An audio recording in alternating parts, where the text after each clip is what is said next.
네, 안녕하세요. 저는 러스트 크로스 플랫폼 프로그래밍 하나의 코드의 여기저기 써보세요라는 주제로 발표하게 된 옥찬호라고 합니다.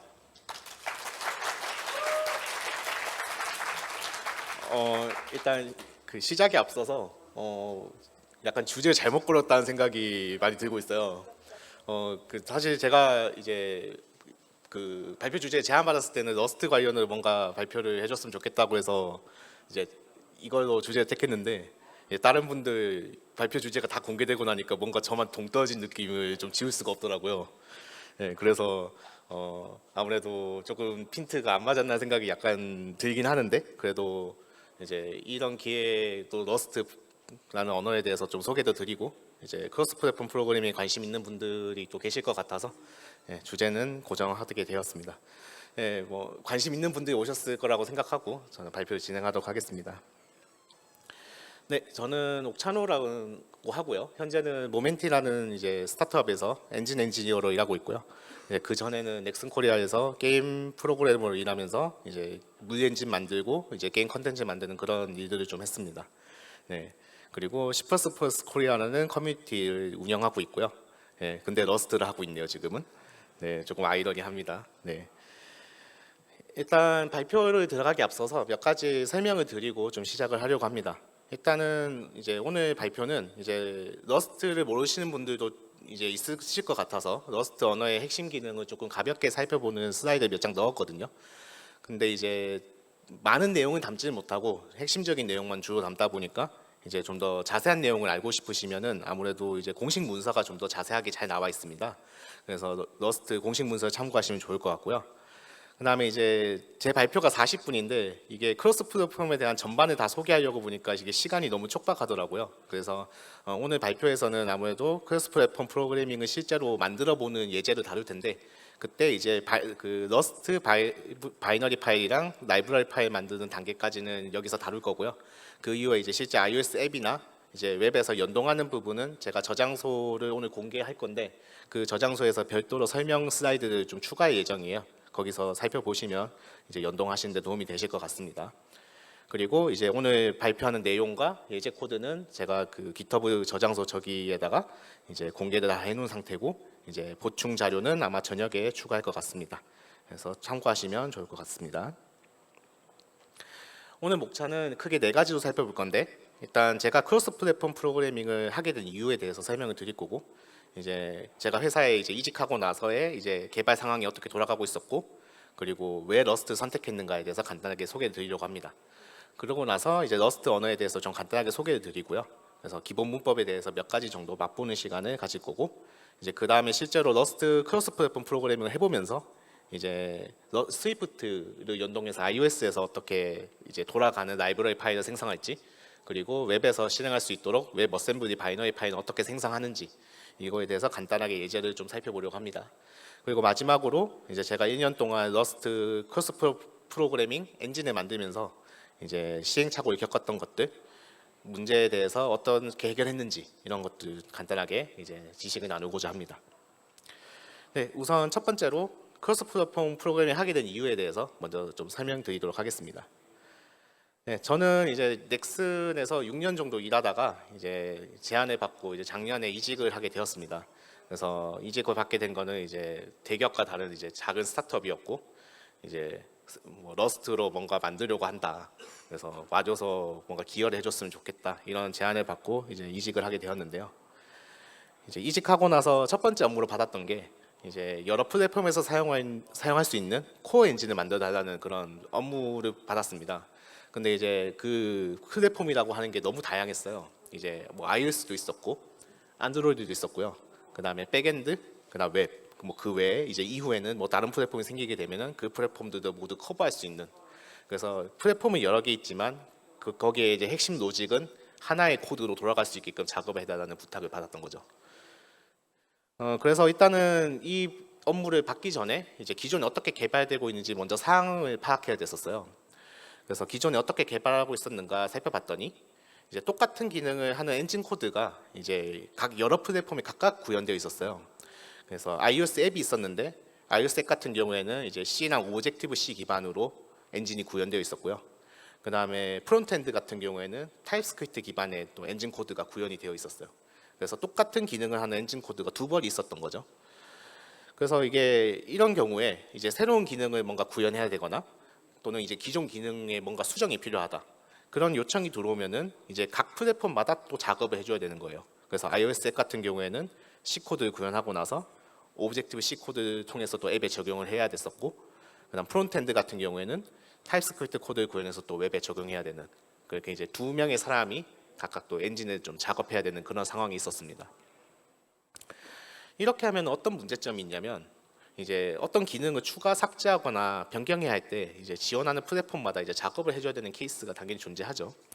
그러면 이런 면에서 보자면 유지 보수에서는 굉장히 비효율적인 방법이라고 볼 수 있습니다. 뭐 제가 입사할 당시에는 이제 플랫폼이 두 개였지만 지금은 이제 플랫폼이 세 개가 되었고 곧 네 개가 될 예정이거든요. 그렇게 이제 플랫폼이 많아지면 많아질수록 이제 작업량도 당연히 늘어날 수밖에 없고요. 그 다음에 담당해야 되는 사람의 수도 점점 늘어날 수밖에 없습니다. 그리고 이제 그렇게 되더라도 또 똑같은 기능을 수행했을 때 플랫폼마다 동작 결과가 달라질 수 있다는 또 문제가 있어요.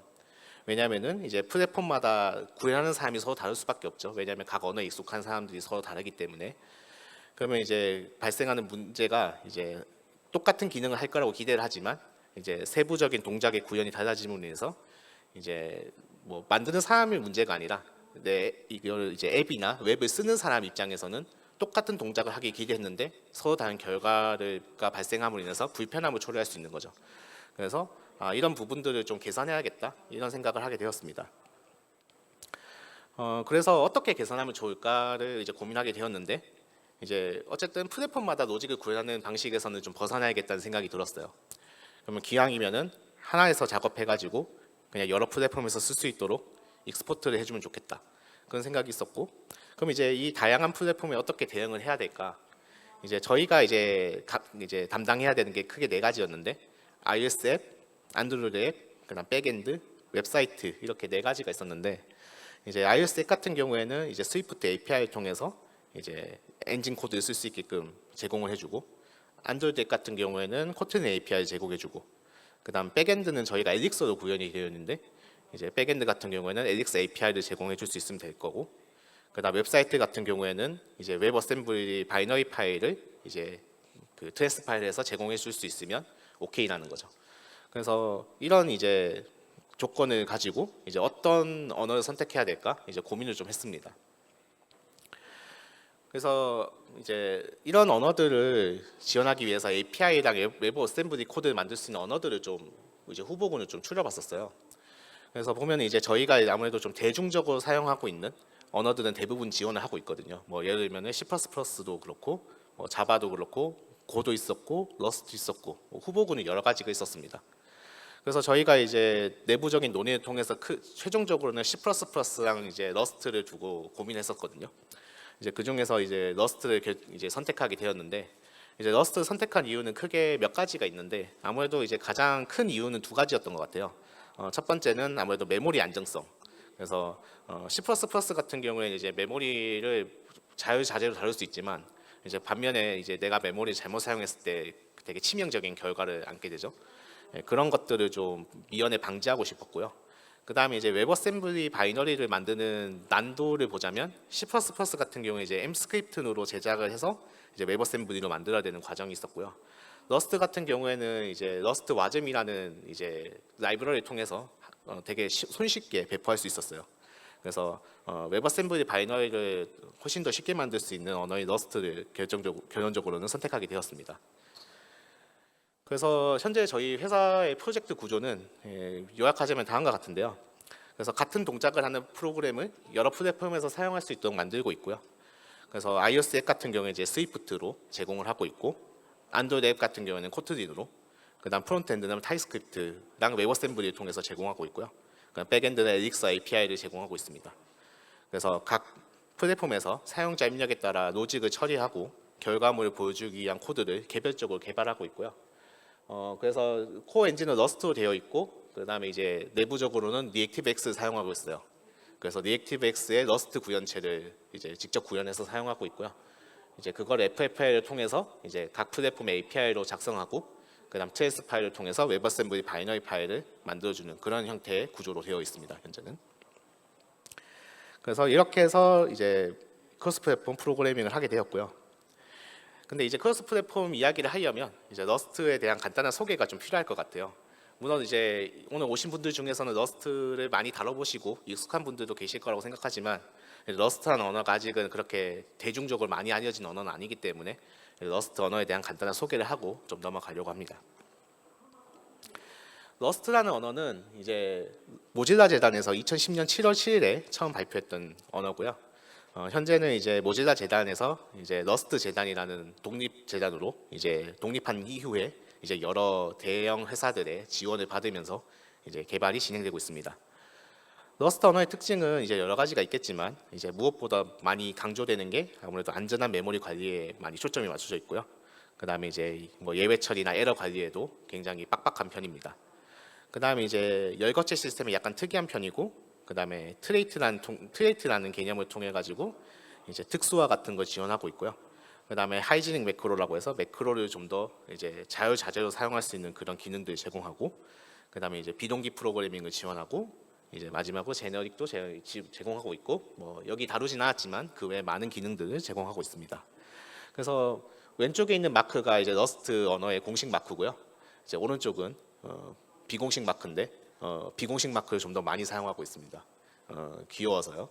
예, 사실 왼쪽 게 그렇게 뭔가 로고로서 이쁜 느낌은 아니라서 저도 오른쪽 그 그림을 많이 사용하고 있습니다. 현재. 오른쪽에 있는 이제 그림은 페리스라고 합니다. 이름이. 러스트에 대해서 모든 문법을 다루진 않을 거고 핵심 문법 간단하게 몇 가지만 보고 넘어가려고 합니다. 이제 러스트의 이제 핵심 중에 하나는 일단 기본적으로 변수가 다 불변인 상태예요. 그래서 C++ 같은 경우에는 이제 변수가 기본적으로 다 뮤터블 상태이지만 러스트는 기본적으로는 다 이제 이뮤터블 상태이고요. 그다음에 이제 만약에 변수를 이제 가변 상태로 바꾸고 싶으시면은 MUT를 붙여야 된다는 게 약간 특이한 점입니다. 그래서 변수 바꾸기이 많은 이제 프로그램에서는 조금 좀 번거로운 부분들이 있죠, 아무래도. 그다음에 이제 이제 변수 숨긴 기능을 제공해서 이제 예제를 보시면 이제 위에 x가 있는데 밑에 x 세로 선언하게 되면 위에 x가 가려지게 됩니다. 그래서 밑에서 x를 세로 선언하고 출력하게 되면은 이제 13이 아니라 3.14159가 출력되는 그런 개념입니다. 그래서 변수 숨김이라는 건 뭐 특별하게 어려운 개념은 아닙니다. 그리고 러스트는 이제 뭐 상수 같은 경우에는 스테이크 케이스로 짓는다는 점 정도 기억해 주시면 좋을 것 같습니다. 그리고 대부분의 타입은 자동 추론이 되기 때문에 넷 키워드를 통해서 사용하시면 이제 대부분은 이제 타입을 직접 이제 정의하지 않아도 자동으로 이제 추론해서 정의해 줍니다.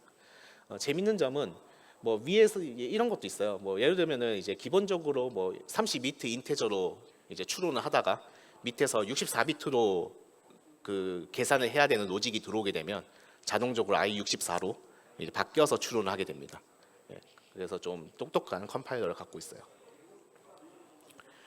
그다음에 이제 상수 같은 경우에는 이제 뭐 C++에 있는 상수랑 굉장히 유사하고요. 이제 특이한 점은 이제 여기는 대문자 언더스코를 쓰는 스네이크 케이스를 사용한다는 점입니다. 이런 이제 상수 스타일 같은 경우에는 이제 뭐 이렇게 안 지는다고 해서 문제가 되진 않지만 보통 컴파일러에서 오류라기보단 경고를 내뱉기 때문에 보통 맞춰서 사용하는 경우가 대부분입니다. 그래서 그런 부분 잘 지켜주시면 좋을 것 같고요. 그 다음에 이제 매치라고 해서 이제 보통 이제 다른 언어에 있는 스위치를 대체하는 케이스인데 이제 러스트가 갖고 있는 매치의 좀 특이한 점이라고 한다면 이제 C++ 같은 경우에는 이제 그 스위치에서 모든 케이스를 처리할 필요가 없어요. 뭐 일부분만 처리하고 나머지 부분을 뭐 처리하지 않는다든지 이런 것들이 가능하지만 러스트 같은 경우에는 안정성을 우선시하고 있기 때문에 내가 어떤 값을 처리할 때 그 값의 범위에 들어올 수 있는 모든 케이스를 처리해 줘야 돼요. 그래서 그리고 문법도 조금 이제 그래서 다양하게 다룰 수 있는데 이제 제일 위에 보시면 0 같은 경우에는 이제 그냥 0인 케이스만 처리하지만 그 밑에 있는 것 같은 경우에는 1 또는 2 그래서 2나 2가 들어오는 경우에 처리할 수 있게끔 OR로 표시할 수 있고요.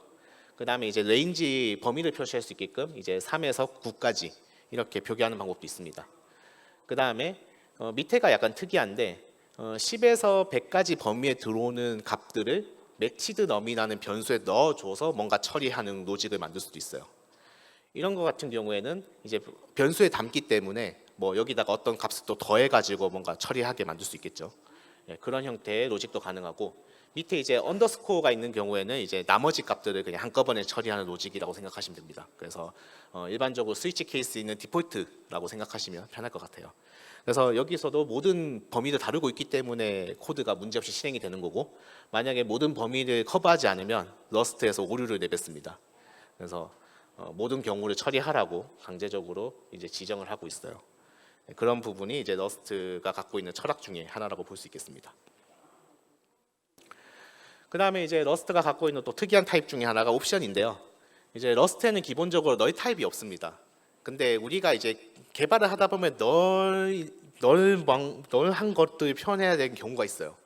그래서 널러브한 값을 표현할 수 있는 뭔가가 있어야 되는데, 그게 바로 옵션에서 해결할 수 있습니다. 그래서 옵션은 내부적으로는 열거체로 구현이 되는데, 러스트의 열거체가 조금 특이한 거는 이제 열거체 안에 어떤 값들을 저장할 수 있어요.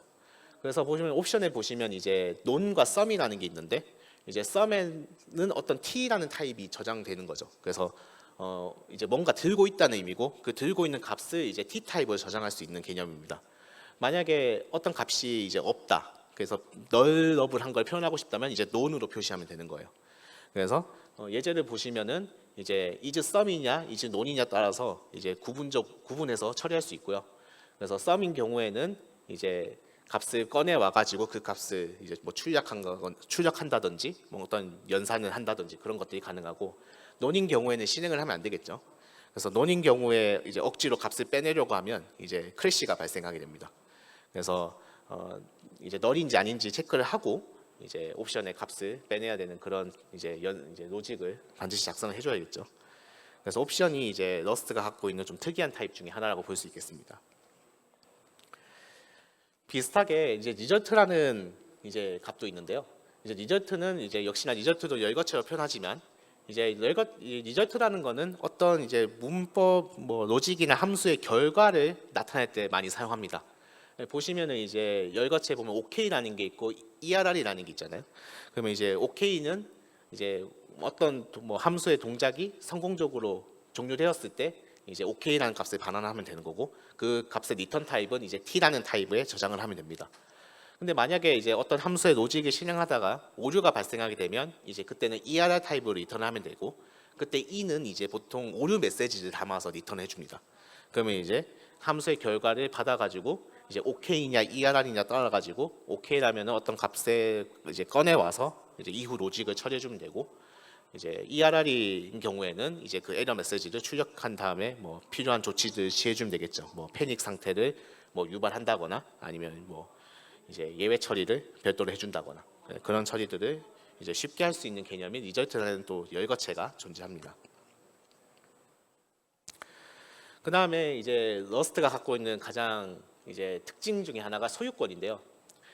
이제 C++ 같은 경우에는 기본적으로 우리가 소유자가 함수의 인자로 뭔가 값을 전달하게 되면 이제 그 값이 기본적으로 복사가 됩니다.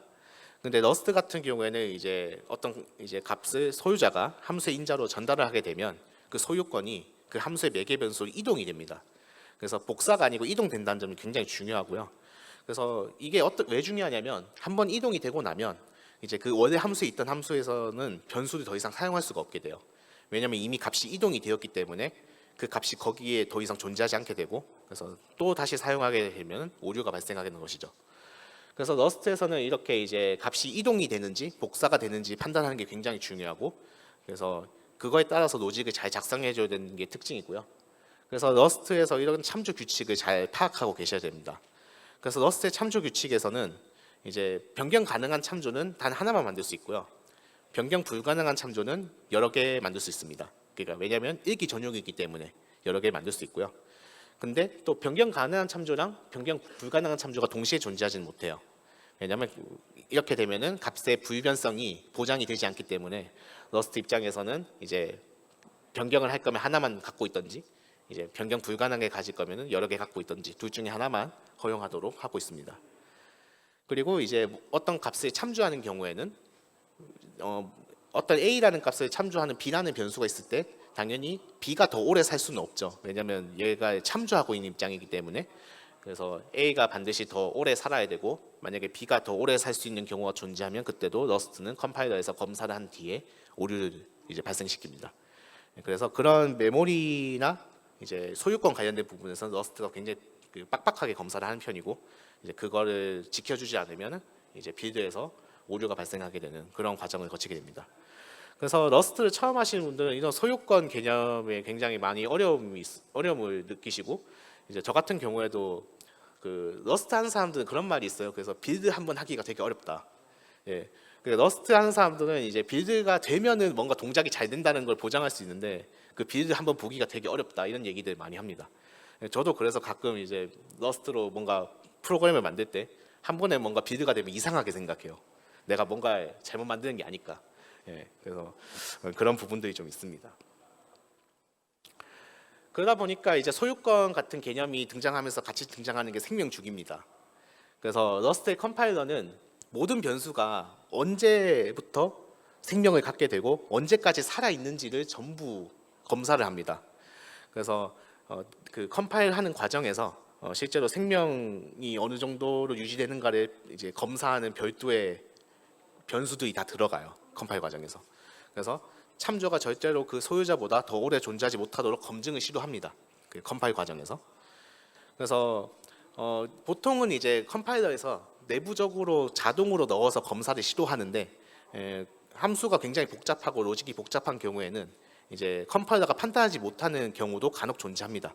그 경우에는 이제 별도로 이제 얘가 생명 주기가 뭐 같은지 다른지 판단할 수 있도록 이제 별도로 명시적으로 이제 지정할 수 있고요. 저기 보시면 이제 do something이라는 함수에 보시면 이제 꺽쇠로 이제 a, b라는 게 보이실 겁니다. 저기 이제 생명 주기를 나타내는 이제 매개 변수예요. 그래서 보시면은 이제 매개 변수에 보시면 이제 푸 a랑 푸 b가 있는데, 보시면 이제 레퍼런스 뒤에 a랑 b가 붙은 게 보이시죠? 그래서 푸 a라는 매개 변수는 a라는 생명 주기를 갖고 푸 b라는 변수는 b라는 생명 주기를 갖는다, 이런 뜻입니다. 그 다음에 이제 리턴 타입을 보시면 그때도 생명 주기가 붙어 있는 걸 볼 수 있죠. 그래서 리턴 타입이 이제 푸 b라는 매개 변수랑 생명 주기를 같이 한다, 이렇게 보시면 되겠습니다. 그래서 만약에 이 생명 주기가 이제 검사를 통해서 일치하지 않으면은 이제 컴파일러에서 오류가 발생하게 되고요. 이제 문제가 없으면 정상적으로 빌드가 되게 됩니다. 근데 보통 이제 명시적으로 생명 주기를 이제 적어야 되는 케이스는 그렇게 많지는 않고요. 내가 뭐 라이브러리를 만드는데 굉장히 복잡한 라이브러리를 만들어야 되고 생명 주기를 굉장히 명시적으로 관리해야 되는 케이스에서는 다루는 경우가 종종 있습니다. 아마 근데 처음에 만드실 때는 보통 이제 명시적으로 작성해야 되는 경우가 그렇게 흔치는 않을 거예요. 네. 그래서 알아만 두시고 이제 필요할 때 한 번 더 살펴보시면 좋을 것 같습니다. 마지막으로 이제 객체 지향과 관련된 부분인데요. 이제 여기서 한번 당황들을 하세요. 그 러스트는 기본적으로 OOP 개념이 없습니다. 왜냐하면은 일단 러스트에서는 이제 클래스가 없고 보통 구조체로 이제 메소드들을 구현하게 되고 이제 변수들을 이제 정의하게 되는데, 이제 러스트에서는 구조체가 상속이 불가능해요. 그래서 상속이란 개념이 없습니다. 그래서 구조체는 부모 구조체로부터 필드 상속받는 것도 불가능하고 함수 상속받는 것도 불가능해요. 대신에 그러면 상속의 개념은 어디에 있냐면 이제 트레이시라는 개념이 있습니다, 러스트에는. 그래서 트레이시라는 것은 어떤 이제 동작의 이제 제약사항들을 거는 거라고 생각하시면 편하게 이해하실 수 있는데, 그런 트레이스는 상속이 가능하고요. 그래서 트레이스 상속을 통해 가지고 이 트레이스 구현하는 뭐 구조체는 이런 함수들을 구현해야 되고, 이런 것들을 통해 가지고 이제 러스트를 이제 다양성과 비슷하게 정의할 수 있고, 하지만 구조체에서는 이제 다양성이라는 개념이 없기 때문에 처음에 이제 OOP 같이 코드 작성하실 때 조금 어려움들이 있으시고요. 그 개념을 이해하시려면은 아마 트레이까지 좀 같이 공부를 하셔야 이제 좀 내가 알고 있던 객체 지향과 비슷한 코드를 작성하실 수 있을 거라고 생각합니다. 마음 같아서는 트레이도 다 설명하고 싶은데 트레이까지 설명하면 이제 오늘 강의 시간이 40분이 아니라 한 2시간은 써야 될 것 같더라고요. 그래서 그 부분은 제가 그 저장소에다가 그 이제 여러분들이 러스트 공부하실 때 참고할 수 있는 제가 레퍼런스들을 좀 많이 적어두도록 하겠습니다. 그래서 그 부분들 보시고 혹시나 공부하시다가 궁금한 것이 있으시면은 저에게 질문해 주시면 제가 친절히 답변해 드리도록 하겠습니다. 네. 그래서 이제 뭐 러스트 기본 문법을 좀 간략하게 살펴봤고요. 이제 실제로 저희가 러스트 크로스 플랫폼 프로그래밍을 어떻게 하면 되는지 좀 살펴보도록 하겠습니다. 오늘 만들어볼 예제는 굉장히 간단한 걸 들고 왔어요. 그래서 뭐 함수의 복잡한 걸 만드는 거는 오늘 주제랑 좀 맞지 않는다고 생각해서 굉장히 간단한 add 함수랑 sub 함수를 이제 두 플랫폼에서 동시에 실행할 수 있게끔 만드는 그런 예제를 만들어 보려고 합니다. 그래서 오늘은 러스트로 코어 코드를 작성하고 오브젝티브 C를 통해서 스위프트에서 실행할 수 있게끔 만들고, 그 다음에 웹어셈블리로 트랜스파일해서 타입스크립트에서 실행할 수 있게끔 이렇게 두 번의 예제를 만들어 볼 예정입니다. 그래서 프로젝트 구조를 보자면 이제 러스트 크로스라고 해서 여기는 이제 핵심 코드를 구현하는 크레이트고요. 그래서 여기는 add 함수랑 sub 함수를 구현합니다. 그 다음에 이제 러스트 크로스 iOS라고 이제 이거는 스위프트 API를 만들기 위한 코드를 구현할 예정이고, 이제 마지막으로 러스트 크로스 웹에서는 이제 웹어셈블리로 트랜스파일 하기 위한 코드를 구현하는 이제 코드라고 크레이트라고 보시면 되겠습니다. 그래서 처음에 이제 프로젝트 구조를 잡을 때는 이제 빈 디렉토리에 이제 카고.toml이라고 이제 러스트에서 이제 프로젝트를 이제 설정하는 파일이에요.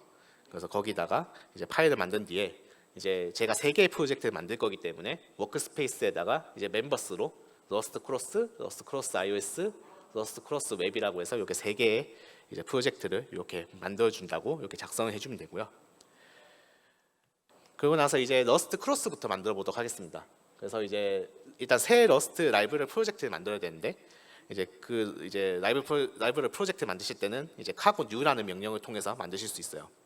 그래서 보통 그냥 카고 new라고 치시면 바이너리 파일을 생성하는 프로젝트가 만들어지고요. 우리는 라이브러리 프로젝트를 만들어야 되기 때문에 뒤에다가 이제 lib 이렇게 붙여주시면 라이브러리 프로젝트가 만들어집니다. 그래서 새 프로젝트에 이제 라이브러리 프로젝트를 이렇게 만들어주면 끝이고요. 그다음에 이제 러스트 크로스에 이제 add sub 함수를 구현하면 되는데 뭐 add랑 sub에 대한 동작은 너무 자명하기 때문에 뭐 따로 로직을 설명드릴 필요는 없을 것 같고요. 예. 그다음에 이제 구현을 완료했다면은 이제 카고 빌드 리리즈 명령을 통해서 여러분들이 작성한 코드가 문제가 없는지 한번 확인해 보시면 좋습니다. 왜냐하면은 이제 문제가 있으면은 이후 작업이 안 되기 때문에 이제 카고 빌드를 통해서 여러분들이 작성한 코드가 문제가 없는지 한 번쯤 확인하고 다음 스텝으로 넘어가시면 될 것 같아요. 그래서 여기 같은 경우에는 그냥 i64 타입 2개 들고 와서 더하고 빼고 결과를 리턴해 주는 그런 간단한 코드입니다. 그 다음에 이제 iOS 쪽으로 좀 넘어가 보도록 할게요. 이제 준비 사항들이 좀 있습니다. 이제 러스트 크로스 iOS 만들려면 일단 iOS 빌드를 할 수 있게끔 뭔가 준비들이 좀 필요한데요. 일단 가장 기본적인 게 엑스코드가 필요합니다. 왜냐면 결국 빌드 할 때는 엑스코드 그 라이브러리들이 좀 필요하기 때문에 그래서 엑스코드 설치하셔야 되고, 그래서 이건 앱스토어에서 설치 가능한데 뭐 제가 설치한 바에 의하면 한 2시간은 걸리더라고요. 예, 그래서 한 2시간 정도 걸리시고요. 그 다음에 엑스코드 빌드 툴을 설치해야 되는데 이거는 이제 엑스코드 셀렉트 인스톨을 통해서 이제 설치하실 수 있습니다. 그 다음에 이제 크로스 컴파일이 가능하도록 이제 iOS 아키텍처 추가해야 되는데 러스트를 처음에 그냥 기본 설치하시면은 그 기본 타겟들만 설치된 아키텍처들이, 그러니까 뭐 맥에다가 설치하면은 맥 OS 관련해서만 이제 타겟이 아키텍처가 설치가 되는데 우리는 iOS 빌드가 필요하기 때문에 이제 iOS 빌드에 필요한 이제 아키텍처들을 이제 이렇게 추가해 주면 됩니다. 그다음에 마지막으로 이제 크로스 컴파일을 하는 방법이 여러 가지가 있는데 여러분들이 가장 쉽게 하는 방법은 이제 카고 리포라는 툴을 이용하는 겁니다. 그래서 크로스 컴파일을 쉽게 할 수 있는 툴인 카고 리포를 설치해 주시면 준비는 끝납니다. 그런 다음에 이제 라이브러리를 이제 만들기 위한 프로젝트 설정을 해주면 되는데 이제 카고.toml 파일을 연 뒤에 이제 몇 가지 수정을 해주시면 되는데 이제 정적 동적 라이브러리 파일을 만들기 위해서 이제 create 타입을 이제 static lib랑 dy lib를 추가해 주시면 됩니다. 이제 이걸 추가해 줘야 이제 static library랑 dynamic library 파일이 동시에 뽑히게 됩니다. 그다음에 이제 러스트 크로스 코드를 이용할 거기 때문에 디펜던시에다가 이제 러스트 크로스라는 거를 이제 경로로 설정해 주면 준비는 끝납니다. 설정 준비는. 그런 다음에 이제 C 브릿지에서 호출할 코드를 작성해 주면 되는데 이제 이때 주의하실 점은 이제 함수의 이름이 맹글링 되는 경우가 있어요. 그래서 함수 이름이 맹글링 되지 않도록 앞에다가 애트리뷰트로 노맹글을 추가해 주셔야 됩니다. 그래서 맹글링이라는 거는 이제 소스 코드에 서는 함수나 변수 이름을 이제 컴파일 단계에서 일정한 규칙을 갖고 변형하는 걸 말합니다. 그래서 함수 이름이 알 수 없는 상태로 변하기 때문에 노맹글을 해서 이제 함수 이름을 그대로 가져올 수 있도록 이렇게 작성해 주시면 되고요. 뭐 보시면은 이제 C 브릿지 함수에서는 익스턴 C로 작성을 해주시면 됩니다. 그래서 외부에 내보낼 용도로 쓰기 때문에 익스턴 C로 작성해 주시면 되고, 내부적으로는 러스트 크로스에 있는 애드랑 서브 함수를 호출하고 있죠. 그래서 핵심 코어 코드를 그대로 사용하는 이런 로직을 작성해 주면 됩니다. 그리고 나서 이제 실제로 스위프트에서 사용할 수 있도록 이제 브릿지 헤더 파일을 작성해 주면 마무리가 되는데요. 이제 러스트에서 사용 가능한 매개변수 타입과 이제 리턴 타입에 호환되는 타입을 사용해야 되는데, 뭐 i32 같은 경우에는 인트를 사용하면 되는데, i64 같은 경우에는 이제 뭐 int 64 언더바 t를 사용해줘야 이제 제대로 호환이 되고, 이제 그거는 이제 32비트나 64비트에 맞춰서 이제 선언을 해주시면 됩니다.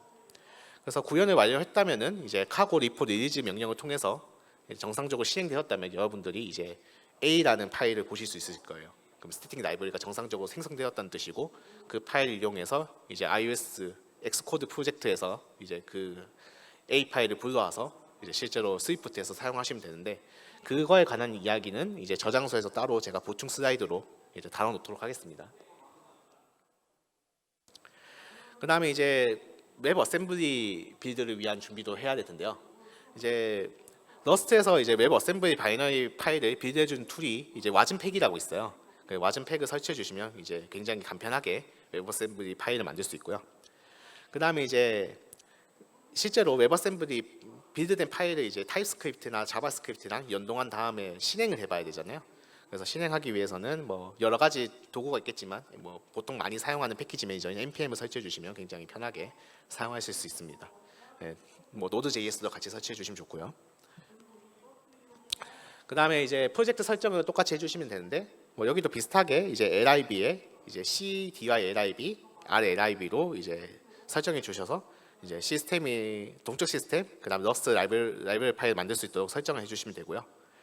그 다음에 이제 똑같이 러스트 크로스 크리에이트에 있는 함수들을 사용하기 때문에 디펜던시에 추가해 주시면 좋고, 그 다음에 이제 웹 어셈블리 빌드를 위해서 이제 또 와즘 바인드 젠이라는 게 필요해요. 그래서 바인딩 이제 웹 어셈블리 바인딩을 통해서 웹 어셈블리 파일을 제너레이션 해주는 툴인 이제 와즘 바인드 젠도 디펜던시에 추가해 주시면 됩니다.